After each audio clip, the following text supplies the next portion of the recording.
Assalamualaikum warahmatullahi wabarakatuh. Alhamdulillahi rabbil alamin. Allahumma salli wa sallim ala sayyidina Muhammadin wa ala alihi wa sahbihi ajma'in amma ba'du. Pemirsa yang dirahmati Allah, syukur alhamdulillah kita panjatkan kehadirat Allah Subhanahu wa taala atas segala nikmat. Salawat serta salam semoga selalu dan tetap tercurahkan kepada Nabi kita Muhammad sallallahu alaihi wasallam wa ala alihi wa sahbihi ajma'in. Pemirsa yang dirahmati Allah, marilah kita sama-sama mengikuti dan mendengarkan tausiah dari Romo Kiai Haji Mukhlason Rosyid, pengasuh Pondok Pesantren Jaya Baru Bangsal Mojokerto. Semoga apa yang disampaikan nanti bisa menjadikan tambahan ilmu yang bermanfaat dunia dan akhirat. Amin amin ya rabbal alamin. Etika kita pada Allah bagaimana ketika saat kita punya hajat. Etika yang bagaimana kita pada Allah ketika dalam hati punya hajat, ya. Niki biasanya nek setahu saya waktu belajar elektro gereng iki bisa jadi ceknya itu kurang cek gitu, bisa jadi seperti itu dulu entah kalau sekarang itu bagaimana, dulu dengan sekarang itu sama atau enggak aku juga enggak tahu. Nek menurut saya Gusti Allah dulu dengan sekarang sama saja. Pun ijtihaduka qala musannifu rahimahullah, ijtihaduka utawi oleh nemen-nemeni ira fima ing dalem hajat. Lumina kang wis den jamin, lumina kang wis jamin sapa Allah laka maring sira. Ketika kita punya hajat Bapak Ibu, hajat itu sudah dijamin oleh Allah. Kalau mesti hasil, terus kemudian kita itu maksa-maksa, maksa-maksa ya, memaksakan kepada Allah, lekas gitu loh maksudnya. Paham ya?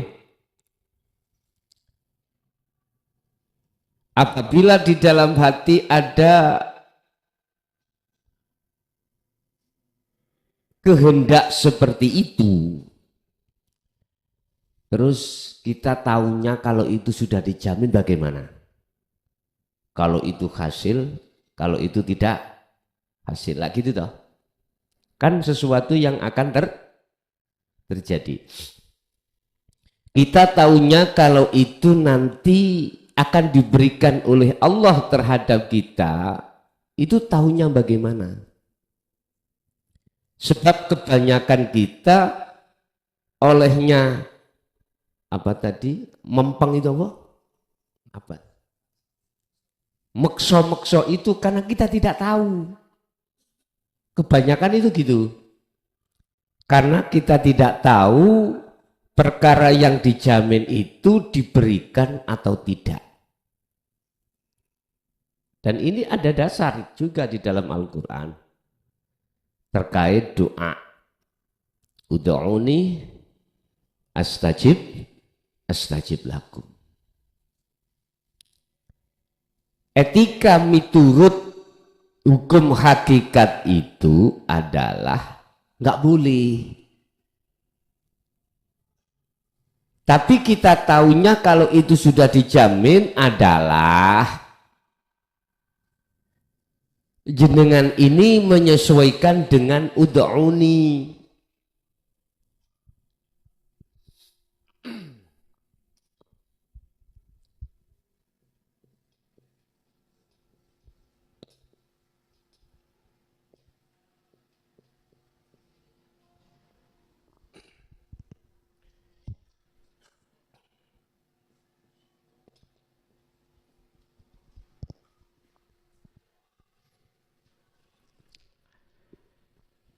Ud'uni ini jangan selamanya kita artikan meminta.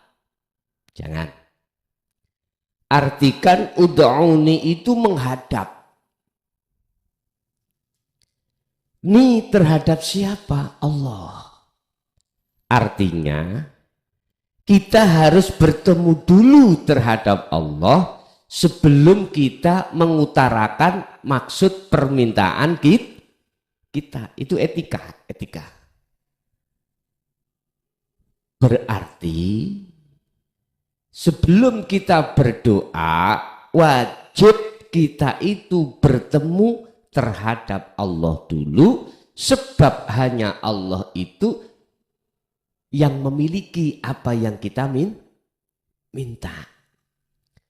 Perkara kemudian dilesankan permintaan itu atau tidak bagi Allah gak penting. Karena Allah innallaha ya'lamu ma fis sudur.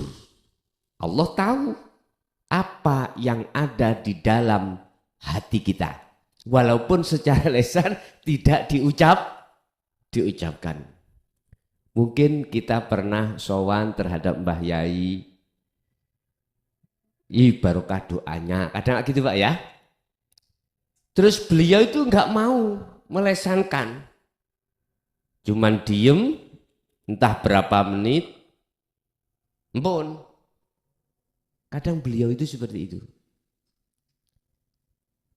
Karena beliau itu memahami ayat ini. Innallaha ya'lamu ma fis sudur. Gak usah tak ucapke, cukup apa yang ada di dalam hati ini Allah tahu. Yang terpenting itu adalah ud'uni dulu. Setelah ud'uni gak usah dilesankan, Allah sudah tahu sendiri. Jadi kita itu akan tahu zumina laka, apa hajat kita itu sudah dijamin, taunya dari situ Pak.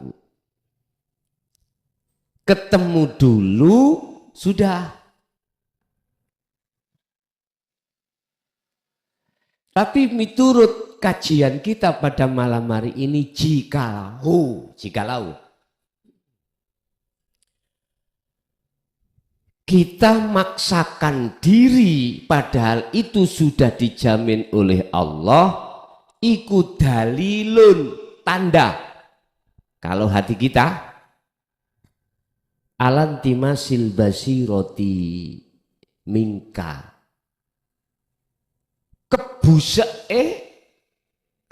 terhapusnya ainul basiroh kita Pak pada Allah.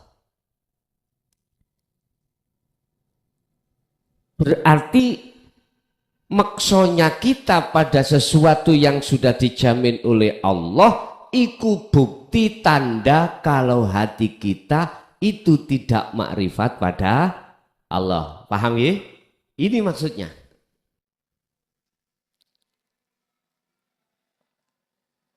Kita punya hajat Pak. Setiap manusia pasti punya hajat, sekecil apapun atau sebesar apapun. Pasti punya itu. Apalagi kita sudah berkeluarga Pak. Berkeluarga dalam dunia syariat kita dituntut untuk sandang pangan papan nih, untuk mencukupi keluarga. Buminalaka, sebetulnya itu sudah dijamin Allah, cuman tinggal nunggu waktu. Mengapa kok ya Allah itu tidak langsung aja hari ini juga dikasihkan, mintanya hari ini, misalkan kita nggak langsung dikasihkan hari ini atau ditunda entah hari berikutnya atau minggu berikutnya. Mengapa Allah demikian? Katanya Allah sayang. Karena katanya Allah itu punya sifat Ar-Rahman. Mengapa sekarang saya itu butuh-butuhnya kok gak lekas dikasih? Ini juga harus ada etika kita sebagai hamba. Allah lebih paham, lebih ngerti dengan apa yang akan dihadapkan kita, Pak. Mengapa hari ini tidak dikasihkan, kok ya nunggu 2 atau 3 bahkan seminggu baru dikasihkan. Ketahuilah hai manusia, bahwasanya olehnya Allah memberikan sesuatu yang menjadi hajat kita itu tidak sesuai dengan pengharapan kita, karena manakala dikasihkan sesuai dengan apa hajat kita, itu ada kepentingan hawa nafsu. Bahaya terhadap kita sebagai hamba. Bahaya. Kadang ada kalanya, Pak, ya. Mintanya tahun ini dikasihkan tahun depan. Kan terlalu lama tuh. Allah lebih paham, lebih ngerti. Wahai hambaku, udahlah nganuto aku. Semata-mata apa yang kuberikan, walaupun itu tertunda, manakala kuberikan pada saat sesuai dengan kemauanmu, itu loh dalam hatimu banyak nafsu. Ada kepentingan nafsu di dalam hajat itu, sehingga mengapa sih saya tulis, kata Allah di dalam Al-Quran firmanku, ud'uni dulu, setelah itu astajib. Kok gak astajib di depan? Kalau bahasa nahwu, syarat itu boleh di depan, boleh di belakang, Pak. Kan ada syaratnya, tapi kan gak ditulis. Astajib itu kan jawab. Jawab sebuah syarat. Lah, syarat ini itu disembunyikan. Apa syaratnya? Jikalau kau memang betul-betul menghadapnya padaku, yo astajib. Maka saya sembadani. Saya kasihkan. Karena ruhaniah sampean itu sudah betul-betul di ruangan apa? Di ruangan musyahadah bertemu Allah. Setelah kita sudah bertemu Allah, maka itulah jawaban jikalau memang betul-betul kau ini menghadap terhadapku, maka astajib. Saya sembadani. Bahasa astajib niku, Pak, bahasa yang tidak meragukan. Itu sudah janji Allah. Itu sudah janji Allah. Tinggal kita sekarang meletakkan posisi ruhaniah hati kita itu di posisi ud'uni, di posisi bertemu Allah. Tanda bertemu Allah bagaimana tuh, Pak? La yarawna li anfusihim syai'an. Kita tidak ada pengakuan kalau hajat kita. Enggak punya. Status kita karena tidak ada daya upaya apapun, atau hajat apapun, atau kekuatan apapun. Lah, datangnya itu illa billah. Berarti harus kita kembalikan hajat itu hajat Allah. Lah, gue tambah bingung sih, Gus. Ya, selamat berbingung-bingung dulu ya kau. Semuanya memang harus bingung, Mbak. Orang yang tidak tahu alamat ngaji ini, pertama, ya bingung. Padahal sudah dikasih Sherlock. Sik bingung. Dalam perjalanan ini masih ragu kita. Betulkah lewat sini? Betulkah? Wadah, ikuti aja mapnya. Tapi masih ragu, Pak, masih ragu. Tapi kalau sudah sampai di sini, apalagi tiap hari ke sini, ya Allah, perjalanan sampai ini mboten ada ragu. Enggak ada keraguan apapun. Langsung jujuk saja. Langsung. Ya enggak tanya, enggak apa. Karena sudah sering dilewati, sering dituju. Sama. Dalam hal doa bisa dijadikan siapapun untuk bertemu Allah. Bisa. Tidak hanya sholat, tidak hanya kita itu dalam kumpulan-kumpulan tawajuan, tidak. Berdoa sendiri. Bisa itu jenengan jadikan sebagai jalan untuk bertemu Allah.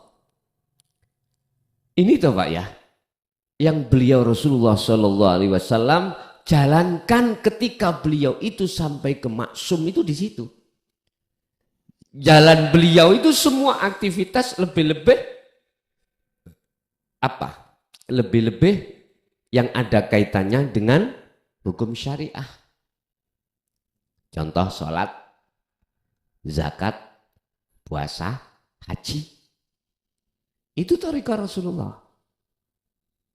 Bahasa jalan ya, itu jalan Rasulullah.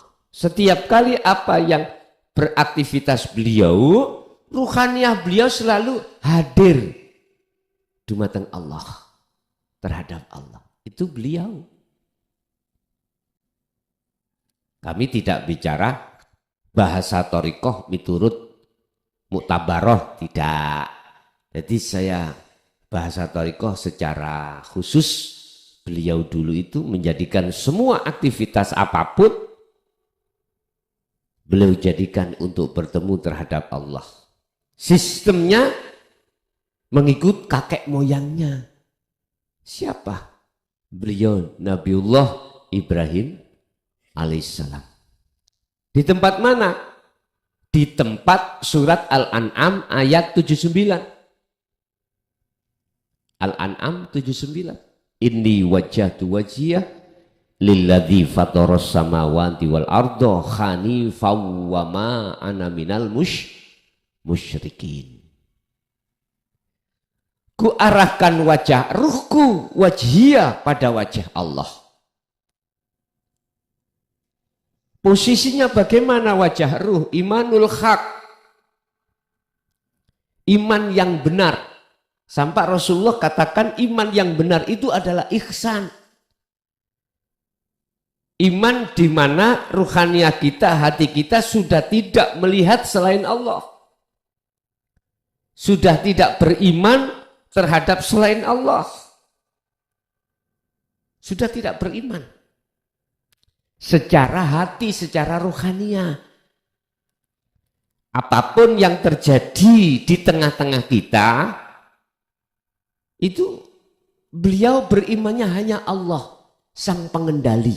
Dengan dasar la haula wala quwata illa billah. Itulah beliau. Tentang iman. Akhirnya disebut ihsan. Ihsan kata beliau, antak budallaha ka'annaka taroh. Ketika kita beraktivitas apapun, seakan-akan kau bisa melihat Allah. Nah, niki bukanya itu kan dari sistem sirul asrar. Atau boleh dikatakan nafi isbat. Bukanya di situ. Siapa Allah? Lilladzi fataras samawati wal ard. Dialah yang menciptakan, dialah yang menggerakkan, dialah yang menguasai apa yang ada di langit dan apa yang ada di bumi. Berarti jagat langit itu secara individu adalah ruhaniyah. Jagat bumi maksudnya adalah jasmaniyah. Secara individu. Olehnya mengarahkan hanifan. Wajib sampean itu satu titik. Imannya satu titik. Itu yang dimaksud Allah. Kalau sudah ruhaniyah jenengan itu di wilayah ini, maka wama ana minal musyrikin. Walaupun khitabnya itu terhadap Nabi Ibrahim, ayat itu kalimatnya kan dan wama ana dan aku bukan termasuk golongan orang yang menyekutukan Allah. Berarti murni sudah. Dalam hati sampean sudah tidak ada selain Allah. Ana yang ku maksud iki. Gini ku cara untuk meletakkannya. Dikatakan bertemu terhadap Allah, ringkesnya manakala di dalam diri jenengan muncul ana. Ingsun Allah.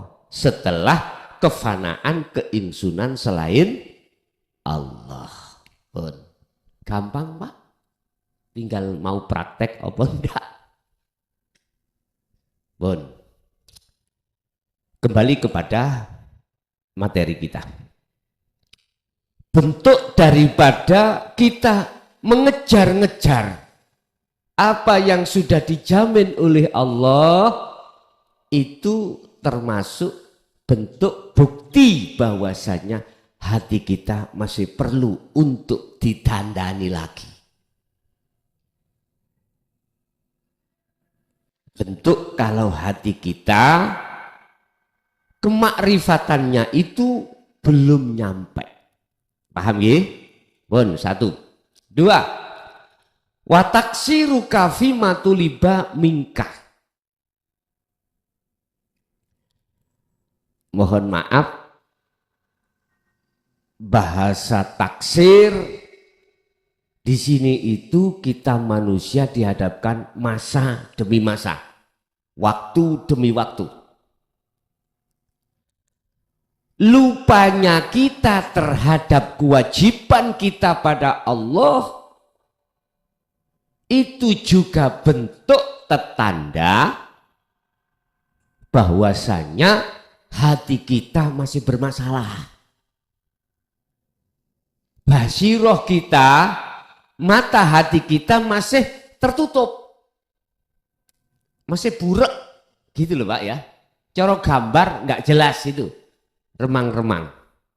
Cara tulisan kalau nggak pakai kacamata nggak jelas. Itu min apa plus terserah.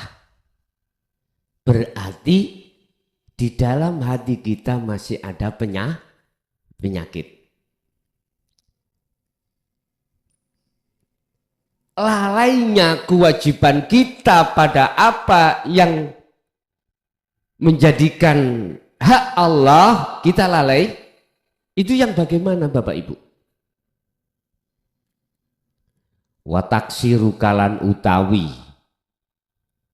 laline ira fima ing dalam apa tuliba kang den wajibake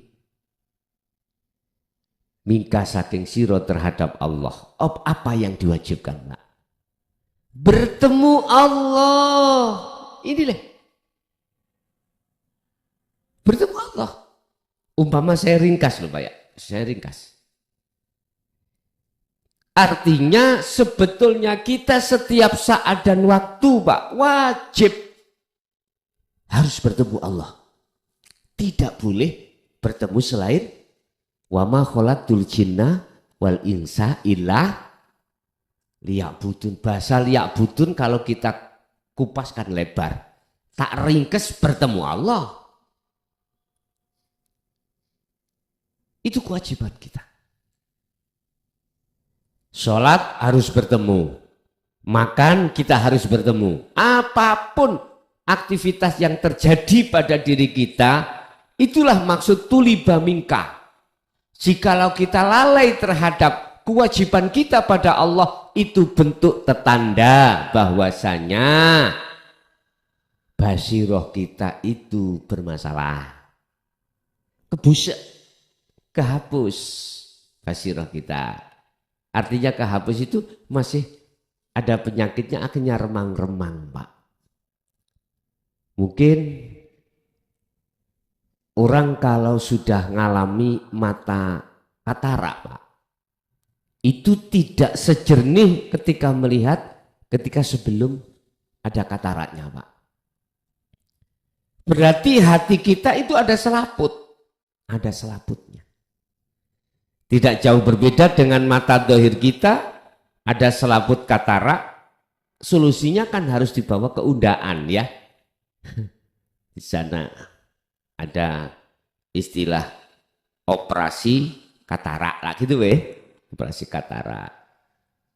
Intinya kan menghilangkan perkara yang menutupi mata zahir ini, basyariah ini dibuka.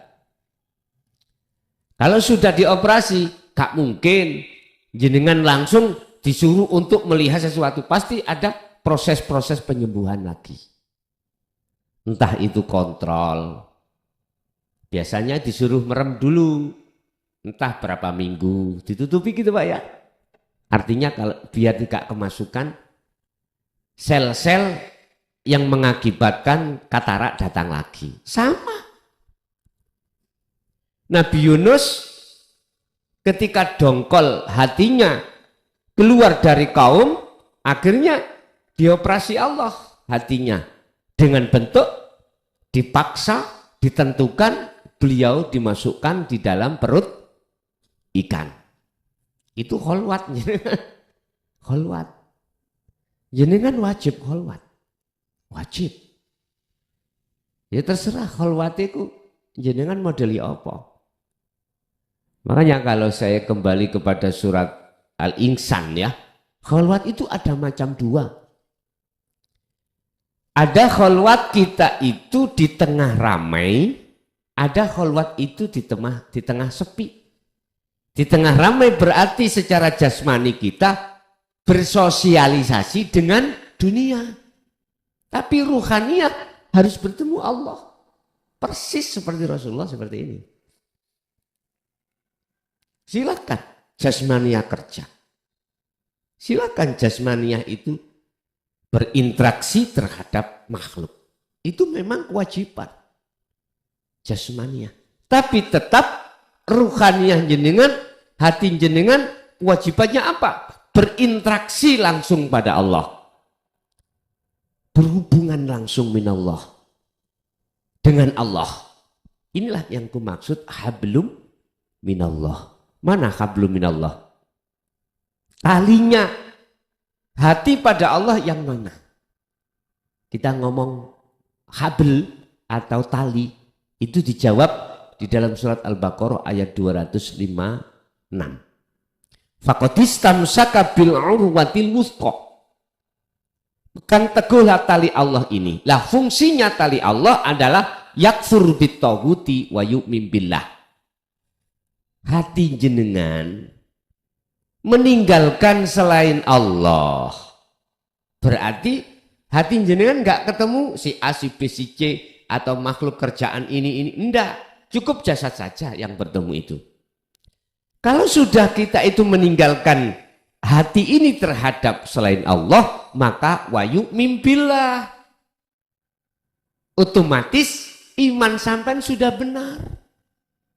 Dikatakan benar berarti jenengan ini sudah bertemu Allah. Bertemu Allah. Ini yang disebut sebagai tali Allah. Lah terus munculnya dari mana? Ruhaniyah sampean itu bisa yakfur bitaghut wa yu'min billah. Ya dari sirul asrar. Hanya dari arah itu, Mbak. Proses su'aul basyirah ke ainul basyirah. Proses dari rasa atau iman hanya pada Allah, kemudian ainul basyirah bertemu Allah. Di situ. Cukup sederhana sebetulnya kalau kita ingin bertemu Allah, sangat sederhana. Cuman kita sajalah menganggap, wah itu kedukuran, ya toh, itu kejeron. Lah ini persoalannya. Menurut saya bagi orang yang pandai atau bisa berenang, dalamnya bagaimana itu nggak jadi masalah. Nggak mungkin dia tenggelam, lah gitu, karena bisa berenang. Yang mengatakan kejeron terlalu dalam itu kan kita yang tidak pernah, kita yang tidak bisa berenang. Lah, Nabi Yunus wajib Pak dimasukkan di perut ikan nun Karena masih ada kedongkolan dalam hati. Ada kedongkolan. Disebabkan karena apa? Beliau tidak melihat Allah di tengah-tengah ketika saat umat ini menolak ajarannya. Padahal kan sudah jelas. La haula wala quwata illa billah. Kan gini Pak ceritanya itu di Al-Quran. Apa ajaran beliau Nabi Yunus itu ditolak oleh kaum. Ditolak. Akhirnya hati beliau nggak terima. Ini loh ajaran benar. Ini loh untuk menyelamatkan kau. Baik di dunia lebih-lebih di akhirat. Mengapa kau tolak ini? Mengapa? Beliau pertimbangannya di situ Pak. Lebih-lebih hari esok kekekalan itu.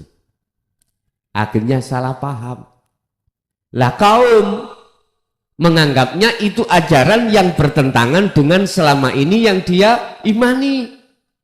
Kaum kan menyembah berhala Pak. Menyembah berhala. Qad tabayyana rusdu minal ghayy. Inilah ajaran yang membebaskan hatimu dari belenggunya hawa nafsu. Enggak mau Pak. Akhirnya beliau itu namanya orang itu kadung mangkel. Udahlah, enggak ada gunanya saya sampaikan ini. Ya Allah, hukumlah kaumku itu. Karena dia menolak, bahkan dia itu mencaci, memaki apa kebenaran ajaran yang ku sampaikan. Sambil keluar dari kaumnya hatinya mendongkol Pak. Memang betul doa beliau dikabulkan. Dihancurkanlah kaum itu oleh Allah. Tapi dia posisi yang seperti itu dianggap oleh Allah miturut pandangan hakikat masih salah. Letak salahnya di mana? Dia tidak melihat di belakang kaum menolak itu ada siapa.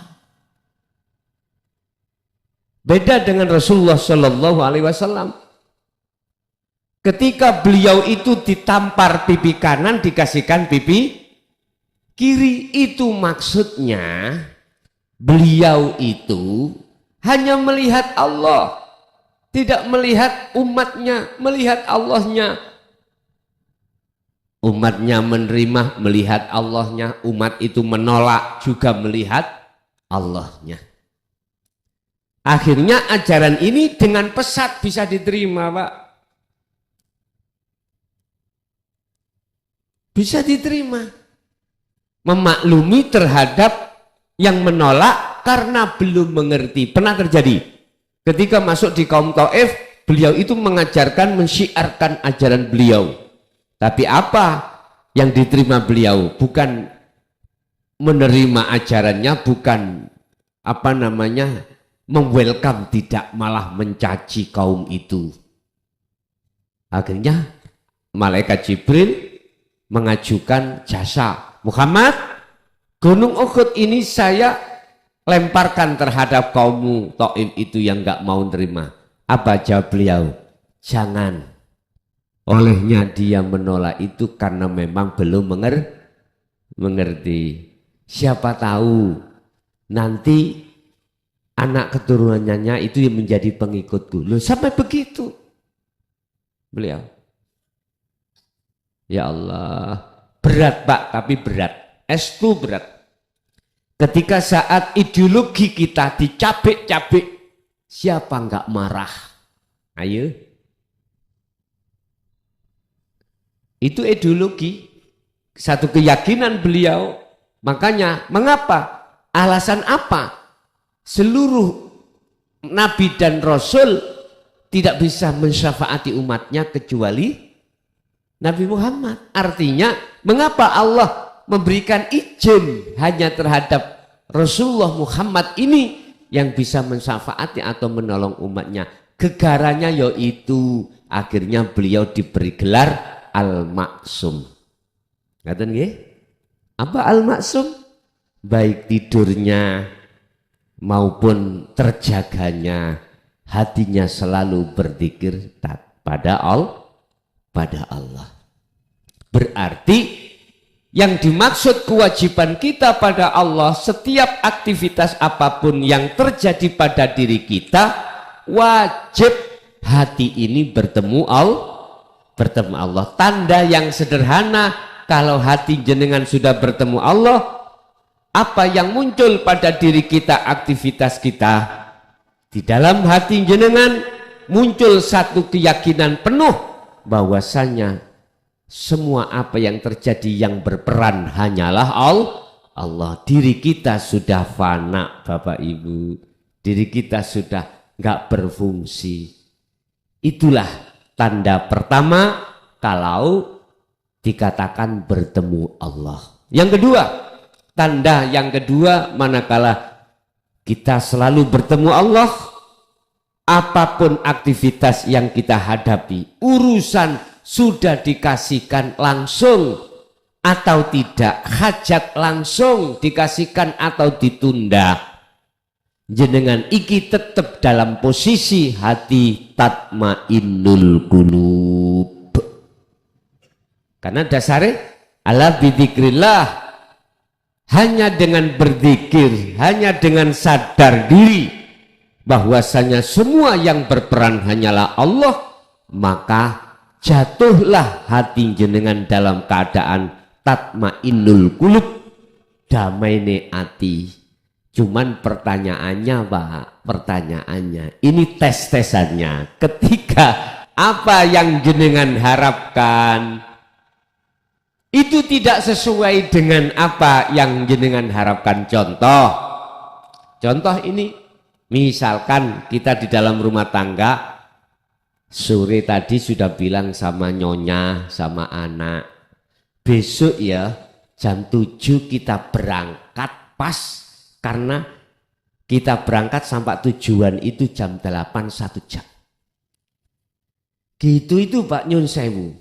Sudah dikasih tahu anak dan istri, lalu malam begadang, WA-an sampai jam 1. Akhirnya tertidur toh.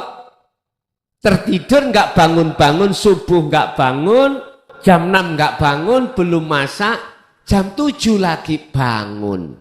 Ayo ya. Kira-kira kita ngamuk-ngamuk nggak? Acara kita tertunda.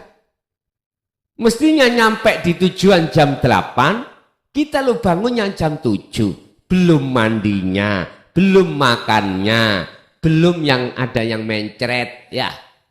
Macam-macam. Tersitalah waktu kita. Akhirnya kita sampai di tempat tujuan jam 10, meh buyar. Kira-kira gak ngamuk-ngamuk? Kita kalau memang betul-betul bertemu Allah di situ, hati kita tidak ada masalah dengan takdir yang tidak sesuai dengan apa yang kita planningkan. Karena apa? Karena jenengan sudah sibuk merasa, melihat, mengimani sesungguhnya yang berperan hanyalah Allah. Coba kalau keluarga seperti itu biar pena garwa istri enggak kemalan itu nih Pak, nyelatuan lalu bahasa sana itu marah-marah. Sekarang kurang belanjanya marah-marah. Kita telat kerja karena tertidur diguyang air. Udahlah Pak, kalau istri kita sudah betul-betul mengutamakan kewajiban terhadap Allah selalu bertemu, aku yakin telat belanjanya, aku yakin gak marah. Sama dengan bapaknya juga begitu. Inilah yang dimaksud ummatan wahidah. Jadi umat yang tunggal, umat yang esa, umat yang bersatu itu di situ. Kalau dalam satu rumah tangga, kalau sama-sama seiman pada Allah, mengutamakan kewajiban secara hakikat pada Allah, aku yakin nggak ada sesuatu yang menjadi persoalan. Yang persoalan itu bahkan dianggap besar, saya yakin tidak ada. Karena semua dikembalikan pada Allah Subhanahu wa ta'ala. Itu tanda yang nomor 2. Kalau kita dikatakan bertemu terhadap Allah, itu adalah yang ketiga adalah gak gampang, gak mudah kita itu menyalahkan pendapat orang lain. Sekalipun pendapat itu tidak sama. Contoh. Kita sholat. Berhubung kita sudah memegang sirul asrar, maka sholat panjenengan itu termasuk salah satu ibadah yang mesti diterima oleh Allah. Karena bertemu Allah. Kemudian Syiah tidak seperti itu.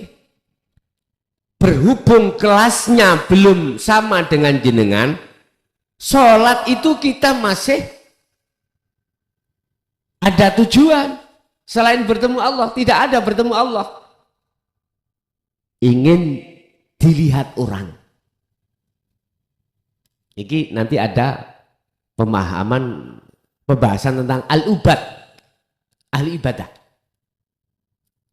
Ada kalanya al-ubad, ahli ibadah itu di kelas kita itu hati masih ingin dilihat orang lain. Padahal ya bacaannya benar, Pak. Lillahi ta'ala, Allahu Akbar. Doa iftitah kita baca. Kabiro walhamdulillah sampai inni wajah tu, tapi orang ngerti ke arpe tidak mengerti apa maksudnya. Fatihahnya ya fasih, syarat rukun sahnya sholat ya oke.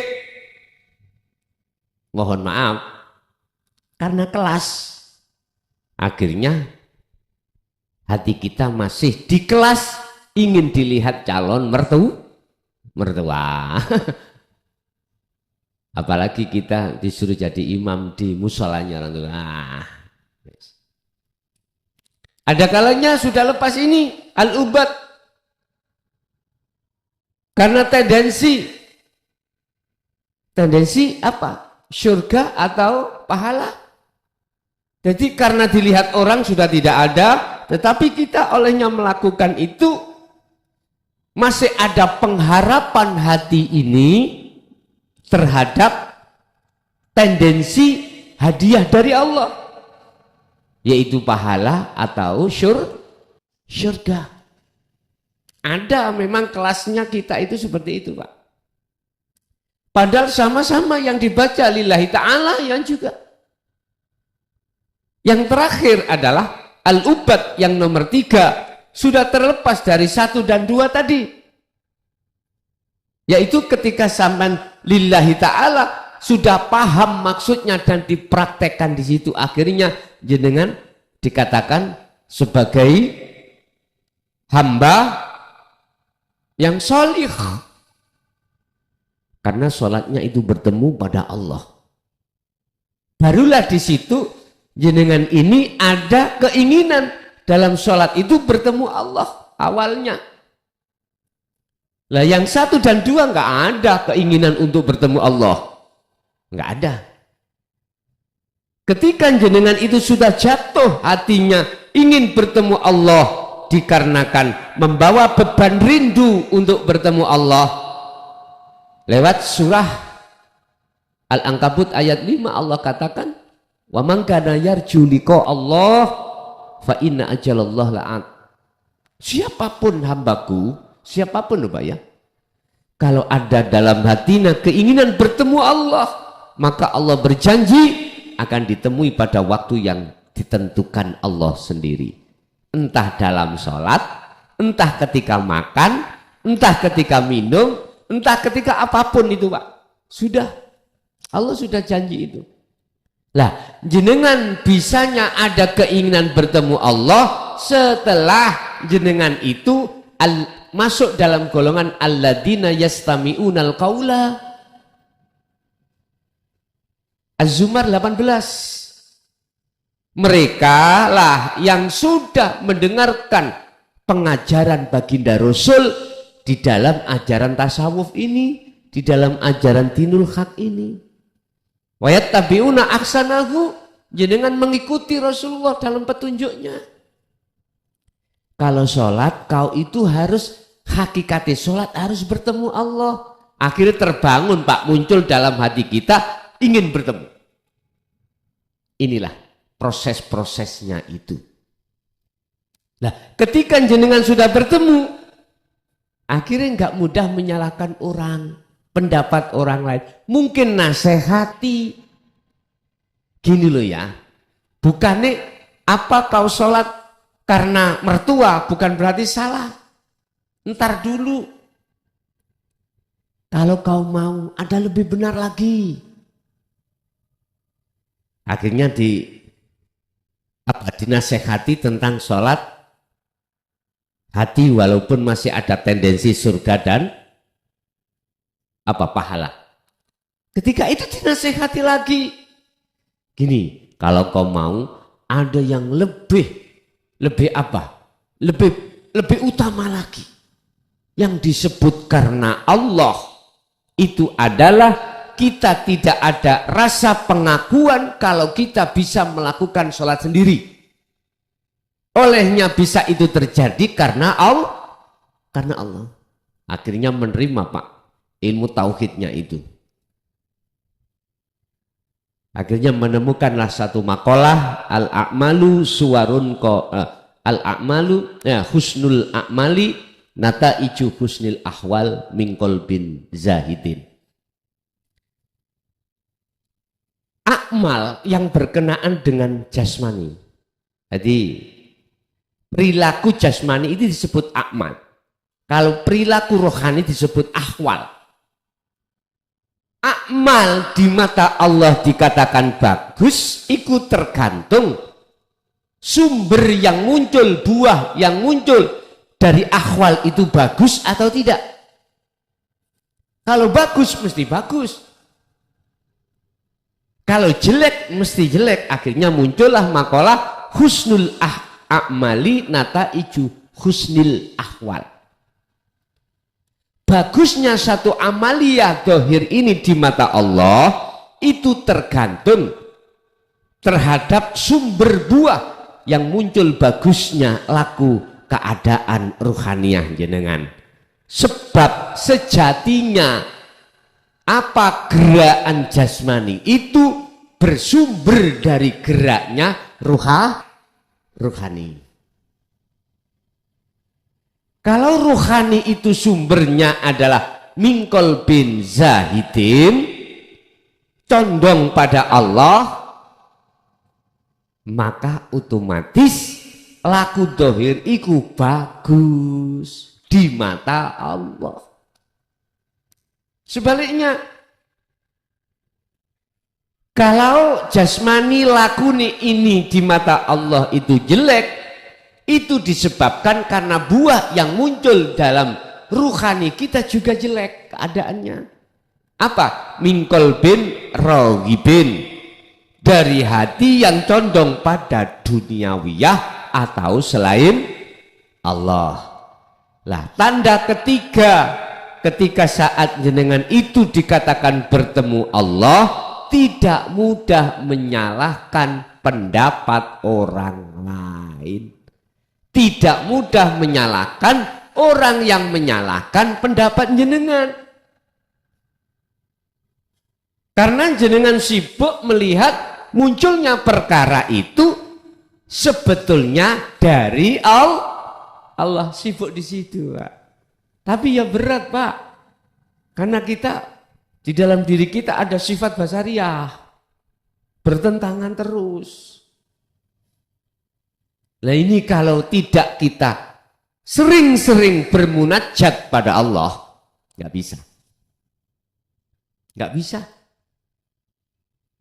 Kalau kita sudah sering-sering bermunajat pada Allah, maka apa yang timbul, akibat yang timbul dari perkara yang tidak sesuai dengan ideologi kita, Mohon maaf, kalau kita tidak sering-sering uzlah, aku yakin kita mudah untuk menyalahkan pendapat orang lain. Nah ibu apa enggak termasuk nafsu? Iya, disebut nafsu itu hanya mudah Pak, sebetulnya itu. Sama jangan menganggap nafsu itu, ketika maksiat secara dohir itu nafsu. Enggak Pak. Prinsip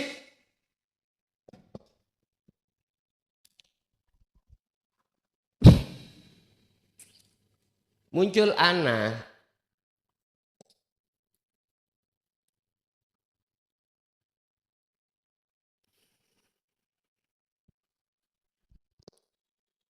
apakah ana yang muncul dalam diri jenengan kalih kula iki hati makhluk apa Allah? Kalau makhluk ya jelas itulah nafsu sebetulnya itu. Ya itu nafsu. Kita kenal nafsu itu. Mpun dibayangkan nafsu itu yang sobondoli itu. Yang disebut syahwat, nafsu syahwat. Kita kalau pada umumnya dulu kalau ngomong nafsu kan perkara yang rusuh-rusuh Pak ya. Nafsu, nafsu. Ternyata segala hal apapun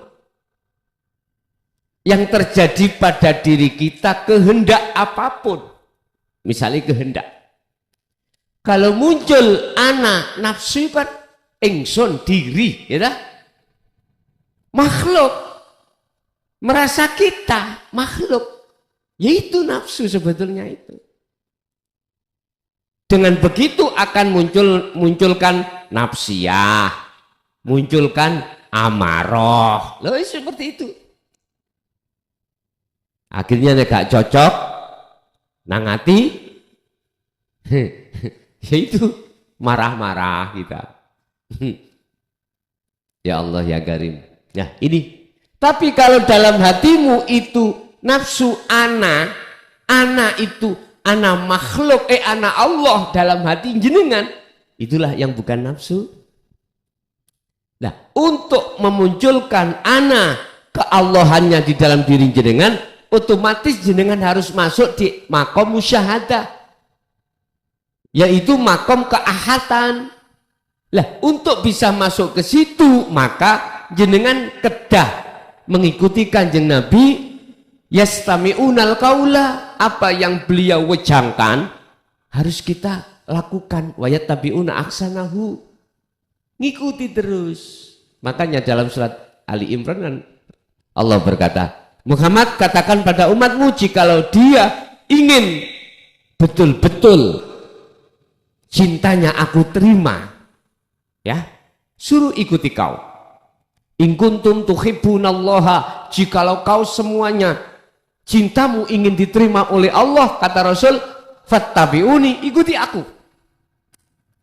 Ikuti yang bagaimana ya Rasulullah? Ojo syariat itu. Jangan ikuti syariat saya saja, enggak, jangan. Ya juga sekalian hakikat saya. Sebab dengan hakikat itulah akan muncul sebab akibat rohaniyah bisa sampai ke makrifat. Bahasa ilmu. Oh gitu, oke. Tapi tinggali. Kita lihat di tengah masyarakat kita. Hanya lebih condong ikuti syariatnya saja. Hakikatnya dikesampingkan. Padahal sudah sering dikatakan, lekaslah kau kembali kepada Allah hatimu, imanmu, sebelum datangnya satu kematian. Sebab jikalau ini tidak lekas kau lakukan, summalatun sorun, kau tidak akan dapat pertolongan dari Allah, secara otomatis juga tidak akan mendapatkan syafaat dari kanjeng Nabi. Silakan kita membaca sholawat setiap saat dan waktu, monggo.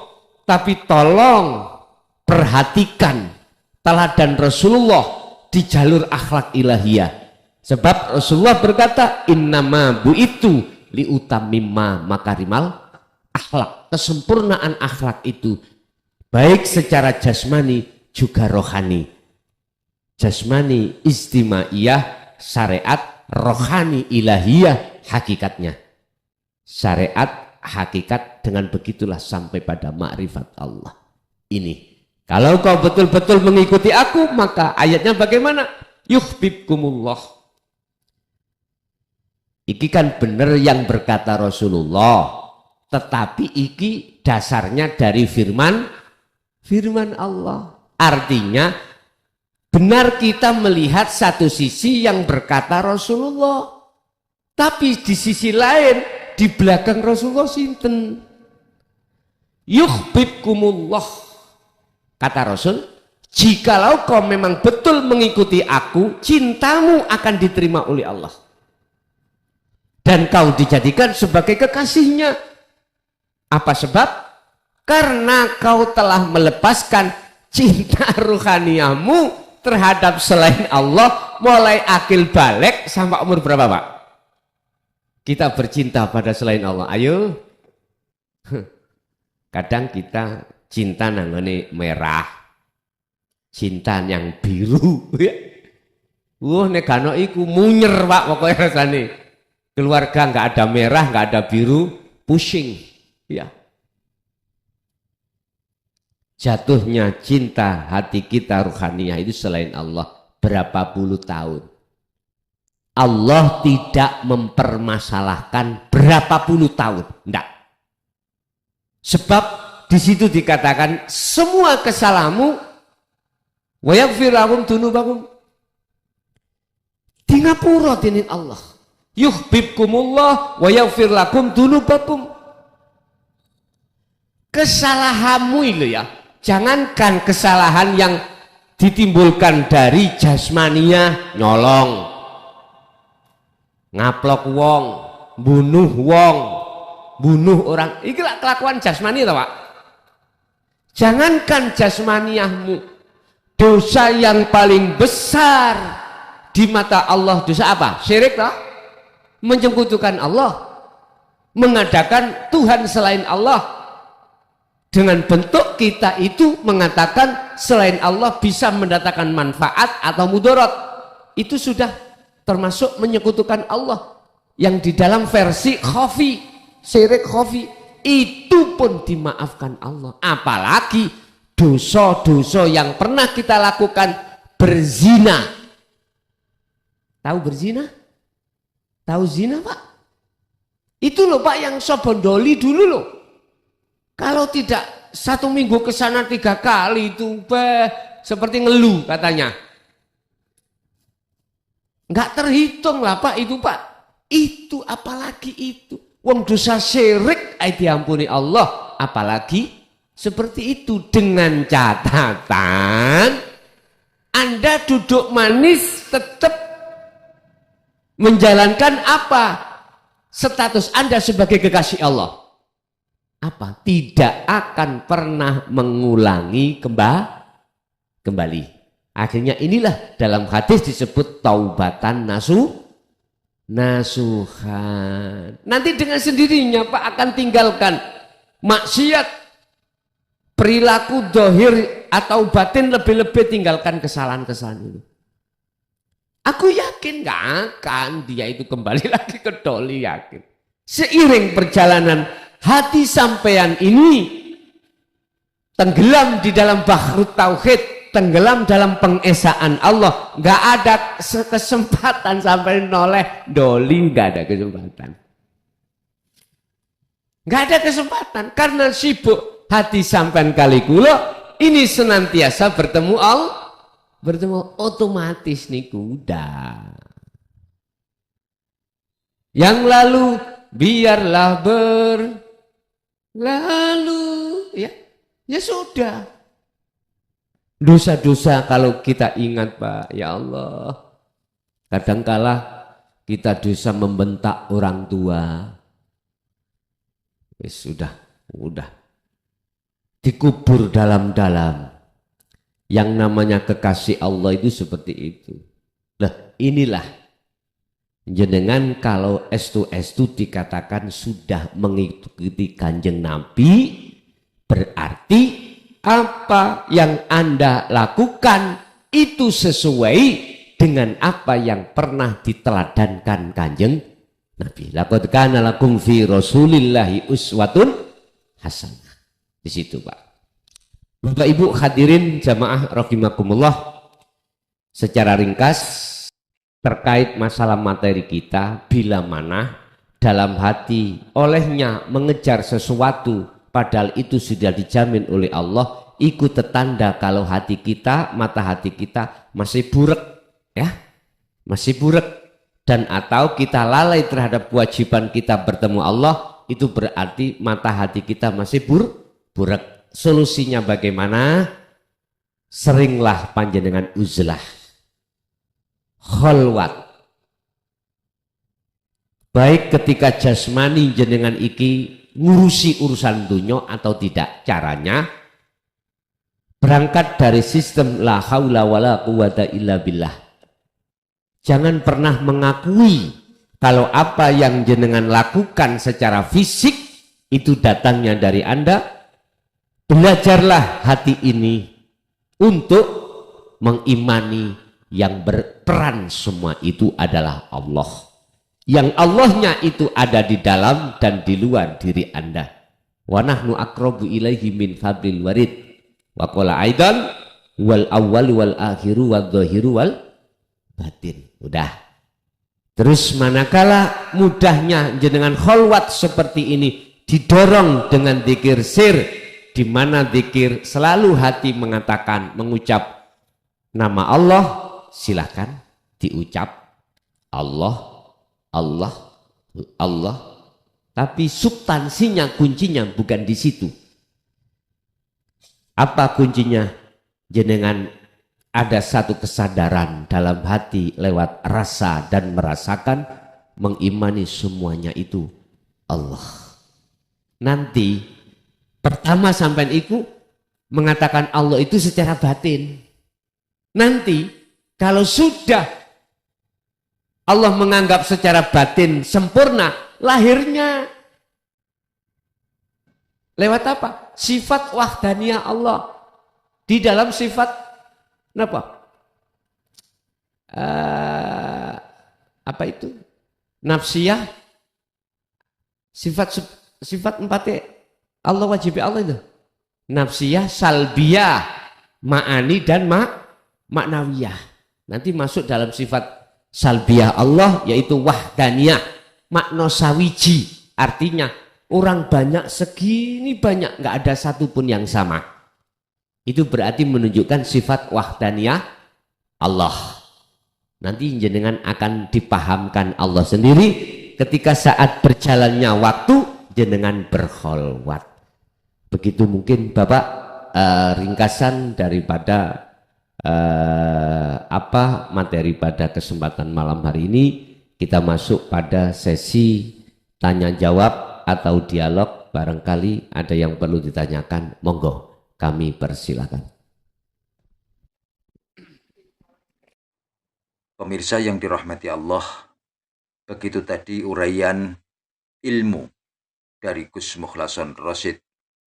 Semoga apa yang diuraikan dan didawuhkan tadi bisa menjadikan tambahan ilmu bagi kita semua, yang akhirnya ilmu tadi bisa kita amalkan dan amal kita akan bisa menjadi sempurna.